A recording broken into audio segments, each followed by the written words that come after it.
evening bell chant in the chat, should you care to join us.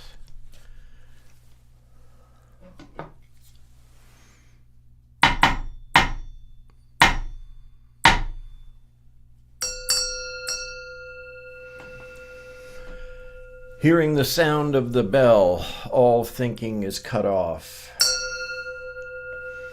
Wisdom grows, enlightenment appears, hell is left behind. The three worlds are transcended.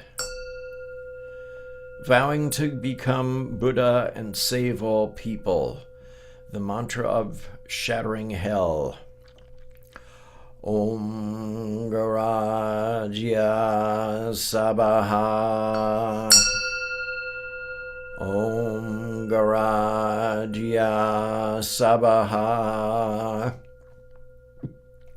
Om Garajya Sabaha.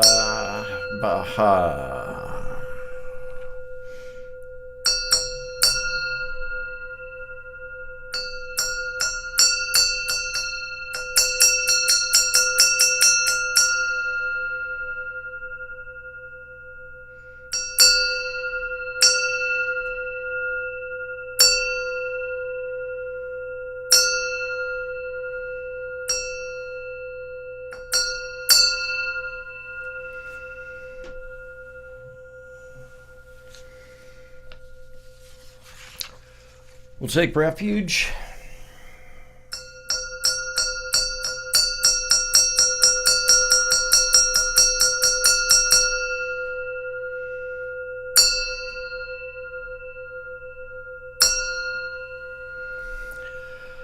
Buddham Saranam Gacchami. Dhammam Saranam Gacchami. Sangham Saranam Gacchami. I go for refuge in the Buddha. I go for refuge in the Dharma. I go for refuge in the Sangha. Buddham Saranam Gacchami. Dhammam Saranam Gacchami. Sangham Saranam Gacchami.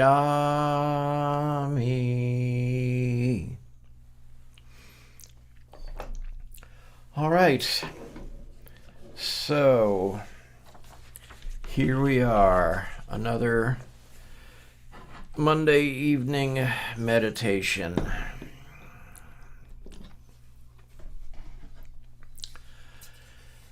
People lacking in virtue do not rely on the Buddha's precepts, nor do they maintain vigilance over the three kinds of karma, the karma of thought, speech, and action.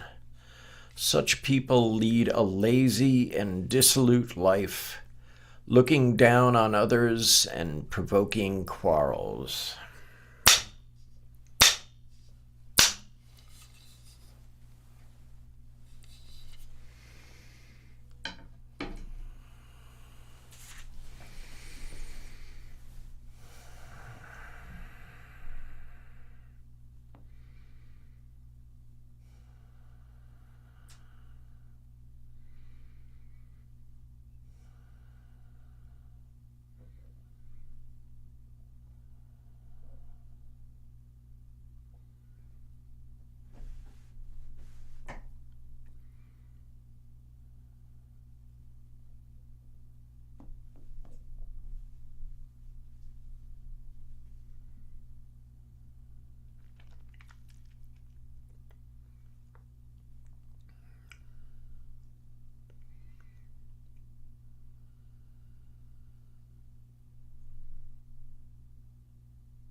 Chant the Gatha on opening the sutras. This Dharma, incomparably profound and minutely subtle, is rarely encountered, even in hundreds of thousands of millions of ages.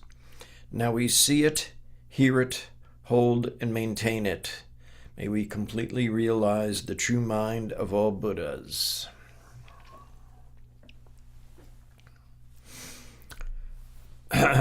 Just an interesting little tidbit of information regarding the Gatha on opening the sutras that I just found out, and it may or may not be true, but I'm going with it, is that it was actually composed, if you will, by the Empress Wu Seitan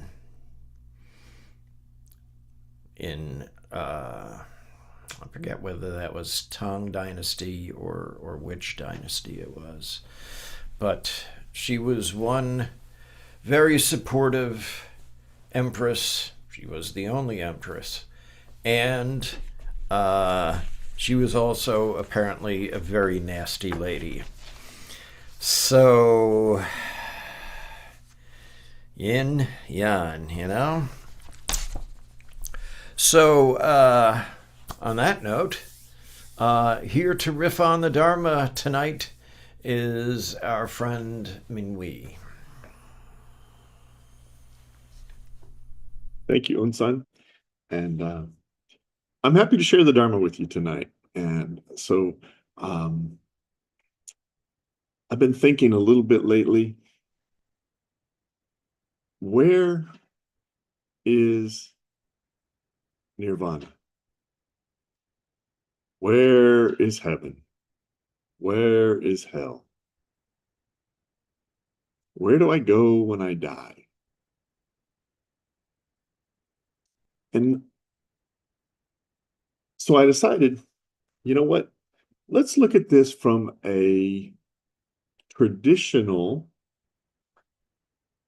version of Buddhist teachings, and then apply it in our Zen understanding.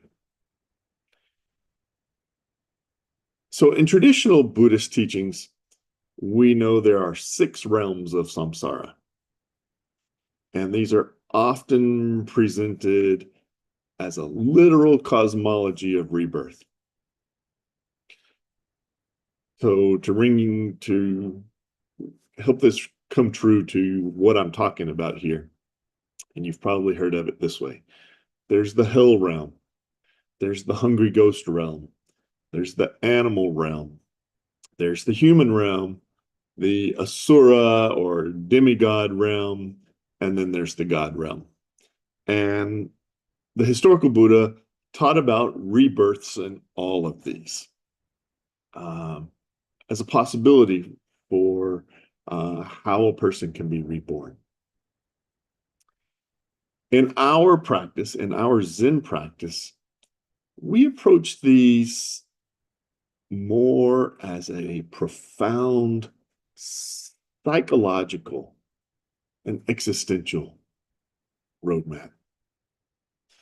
These realms, the hell realm, the hungry ghost realm, the animal realm, etc., they describe specific states of mind that we cycle through continually in our present lives, sometimes experiencing all 6 before breakfast. So the point of studying this map of samsara is not to judge our mental states, but to wake up to them, to recognize them clearly, so we can wake up right in the middle of them. So the journey around the wheel begins in the hell realm, powered by forces of anger and aversion. Mythologically, this realm is depicted as a place of fire and brimstone, or either cold and you're freezing to death and shivering, or ceaseless conflict. Psychologically, we inhabit this hell realm whenever we're consumed by rage, burning resentment, maybe even self-hatred, or this rigid mindset where everything feels wrong.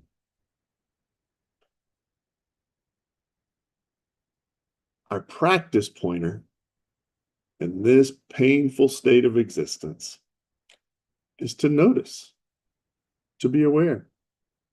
I'm angry, I'm pissed off, I'm cranky, nothing is right. Be aware. And then ask ourselves, can I soften this feeling?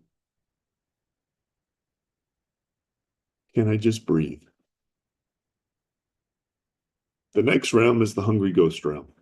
You may think of those pictures of hungry ghosts as big, fat, extended bellies, and a little tiny, skinny throat, and a little tiny mouth.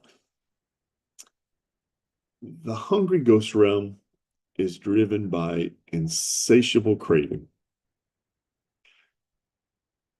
The mythic images of this extended belly ghost never can be satisfied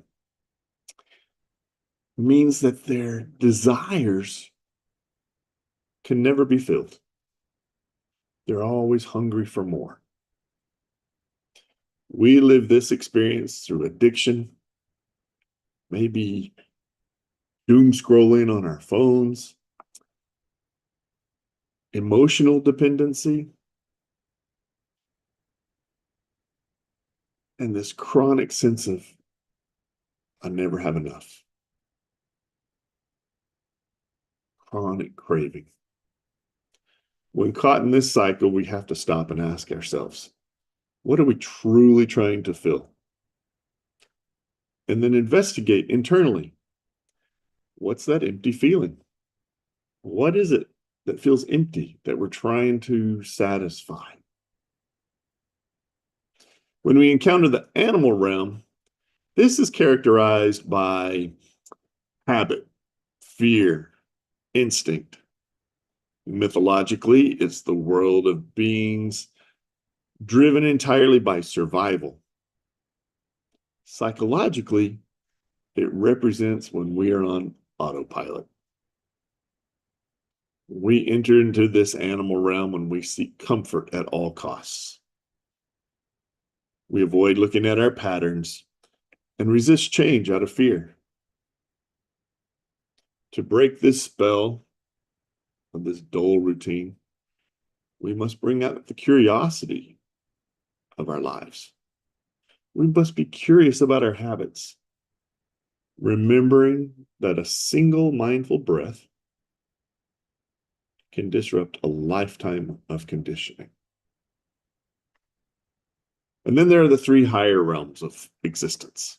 The human realm, that's the desire and opportunity. A mixed, messy landscape of pleasure and pain. This is a precious realm of workable experience. This is the realm where we can truly awaken.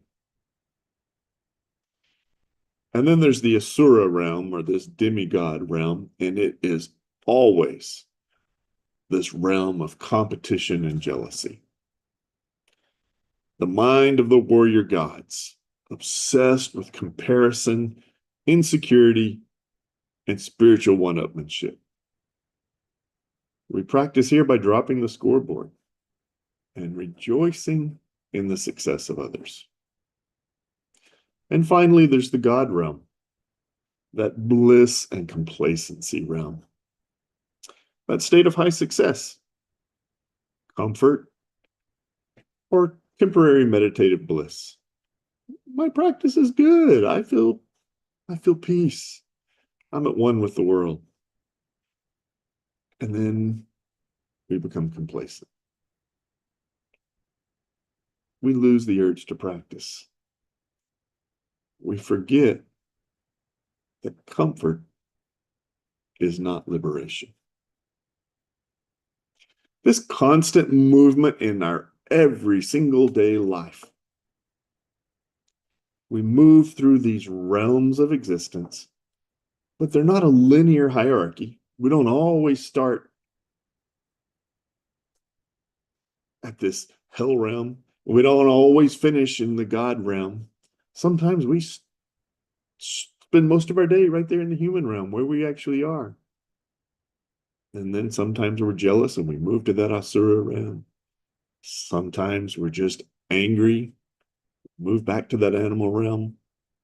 We cycle through these. But it is that greed, hatred, delusion, ignorance, craving, aversion, however you want to call it, it's those three poisons that keep us rotating through these 6 realms of existence. But the most beautiful part of seeing these realms as they really are is seeing how the historical Buddha was depicted in each of them. And it gives us a key to liberation, a key to how we get out of that realm. So traditionally, the historical Buddha in the hell realm, he offers the cooling water of compassion, because it's compassion that gets us out of the hell realm. In the hungry ghost realm, he offers the true nourishment of presence. When we are truly present, when we are aware of the craving that keeps us cycling through that realm, we learn how to get out of it. In the animal realm, the Buddha holds a book symbolizing awareness over instinct. Again, presence and awareness. Compassion, presence, awareness. They bring us out of these 3 lower realms.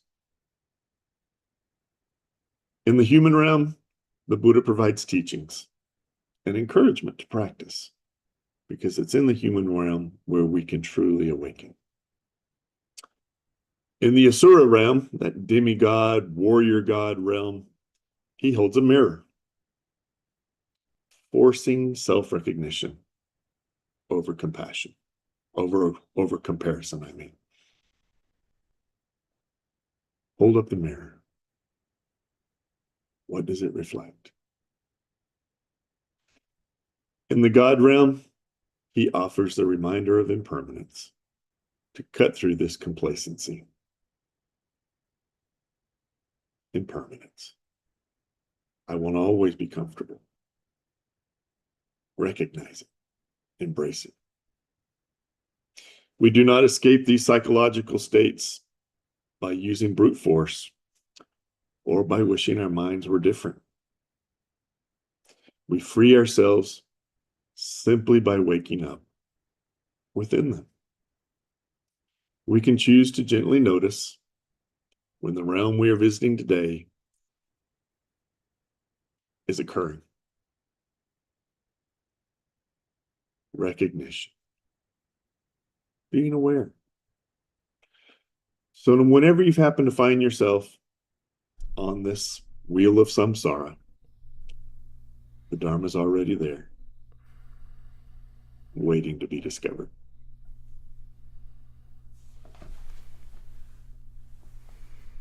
Very good. Thank you for your teaching. I always picture the Asura realm as one of those guys with like the solid blue shirt with the white collar, probably a paisley tie, works on Wall Street, and agreed with Gordon Gekko that greed was good. Sounds about right.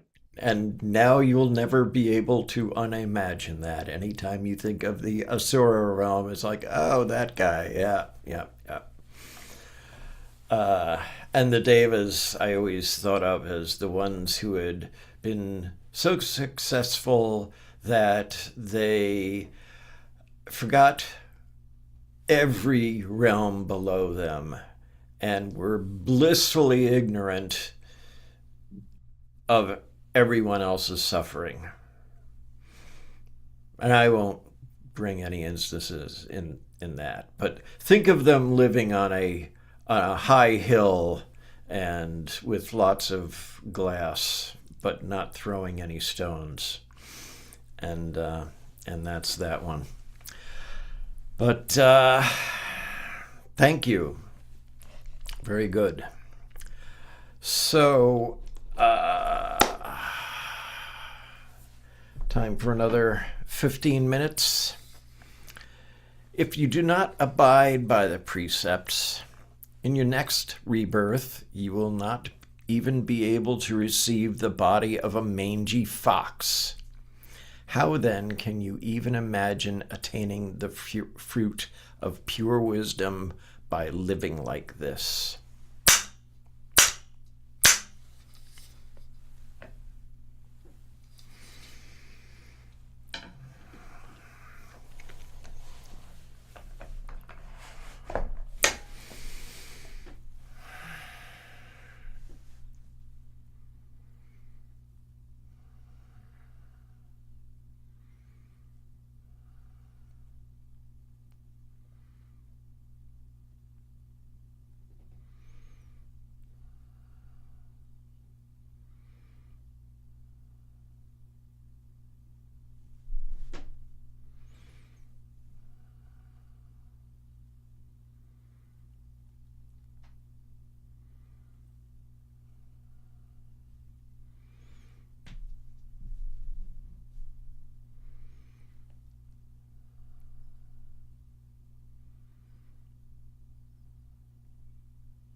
for us to chant the Heart Sutra.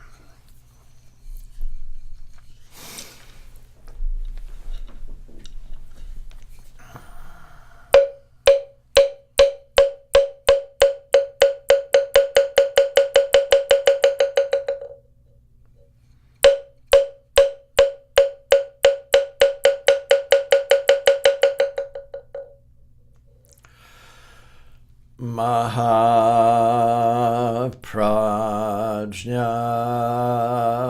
Paramita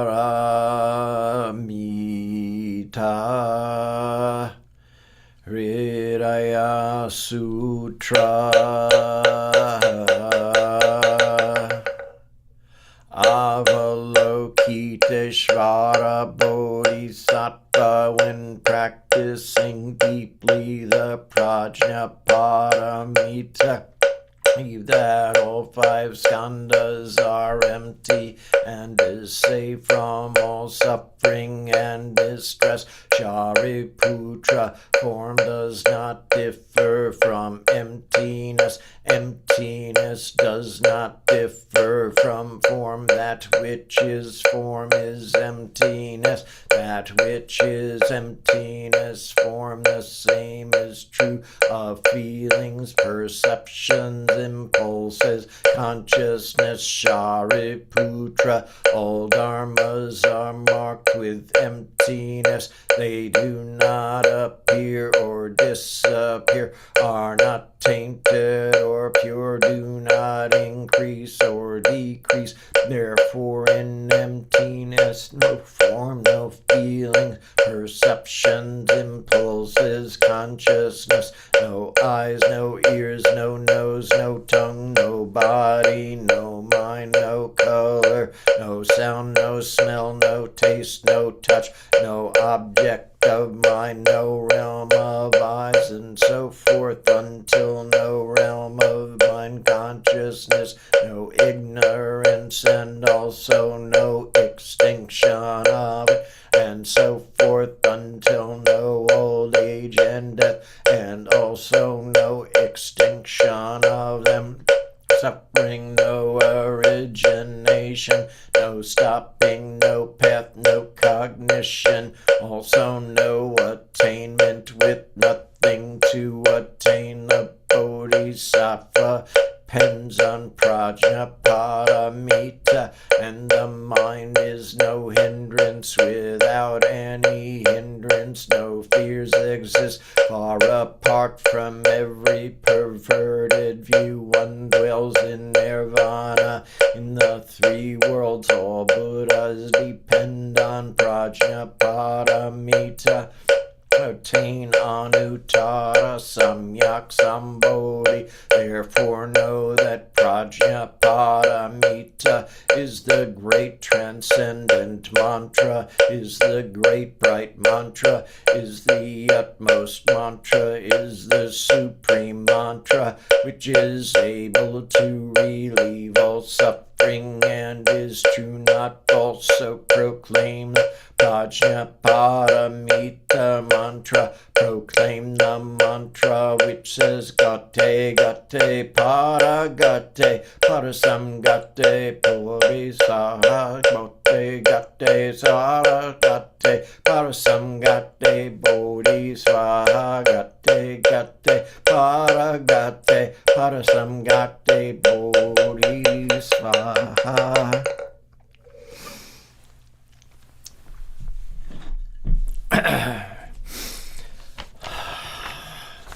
Let's do Venerable Wanji's loving kindness meditation.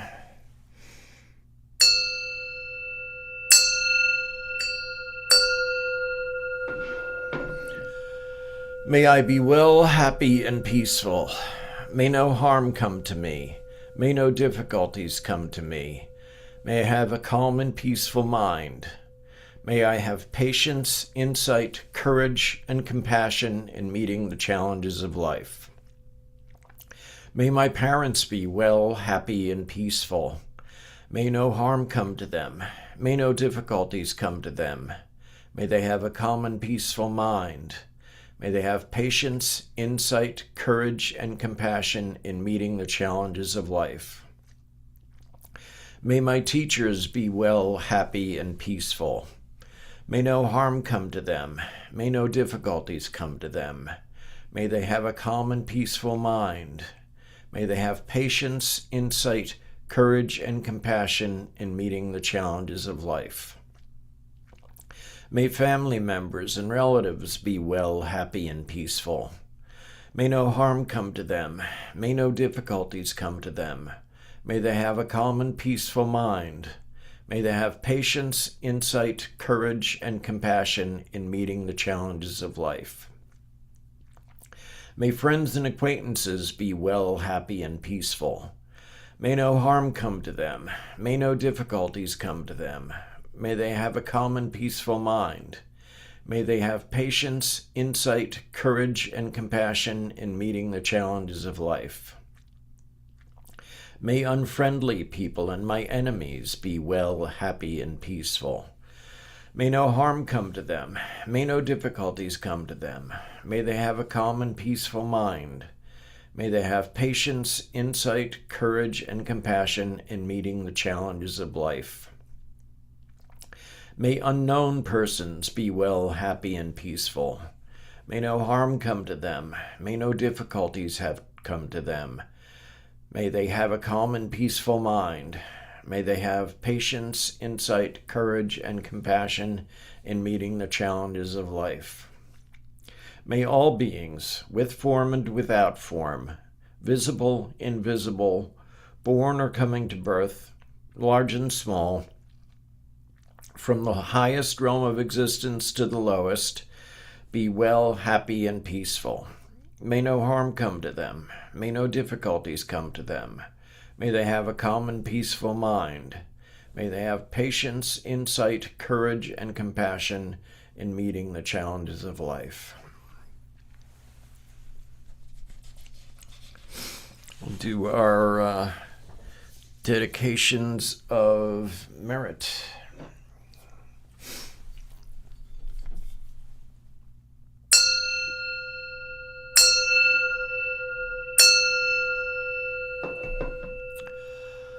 All sentient beings are one seamless body and pass quickly from birth to death. We remember those who cared for us and are gone, those who are ill, those who are at war, who are hungry, and who are in pain. May they heal and have peace. We especially dedicate our service to Mike Gingy Wood, Sienna Wood, Brian Unger, Nathan Howell, Blake Huntley, Amy Rowan. Would anyone like to add anyone else in there? My Lynn fam. Any others? Joanna and Brianna Sheridan, as well as the Sheridan family and all those suffering from cancer and physical ailments and afflictions. Any others? Yes, a special dedication of merit to the brothers and sisters in the ICE centers who are on hunger and labor strike.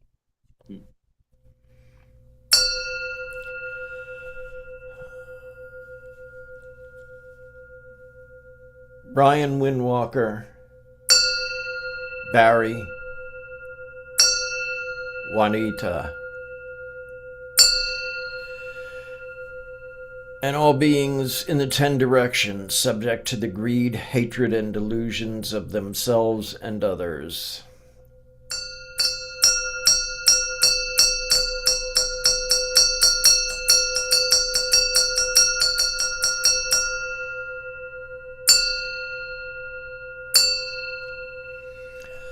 All Buddhas throughout space and time, all honored ones, Bodhisattva, Mahasattvas, wisdom beyond wisdom, Maha Prajna Paramita.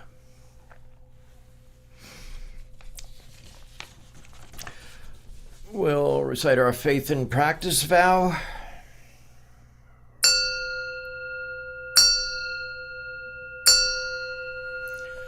I will never retreat and will be firm in my mind in this correct Dharma. I will escape from the samsaric cycle of birth and death and definitely will see my original face. I will be sure to inherit the life of insight of the Buddha and save all sentient beings.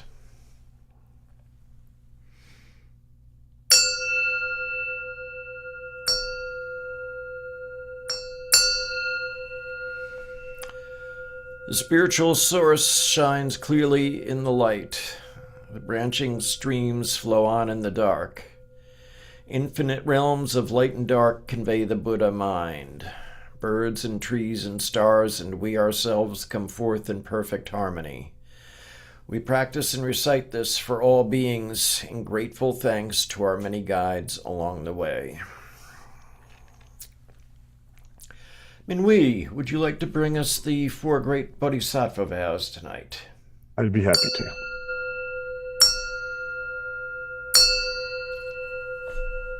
Sentient beings are numberless. We vow to help them all. Delusions are countless. We vow to see through them all.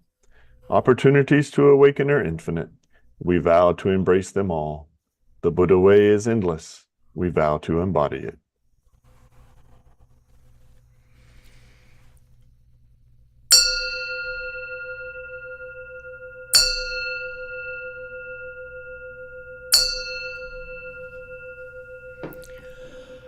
Life and death are of supreme importance. Time passes swiftly by and opportunities to awaken are easily lost. Strive to realize your true nature and do not squander your time by night or day.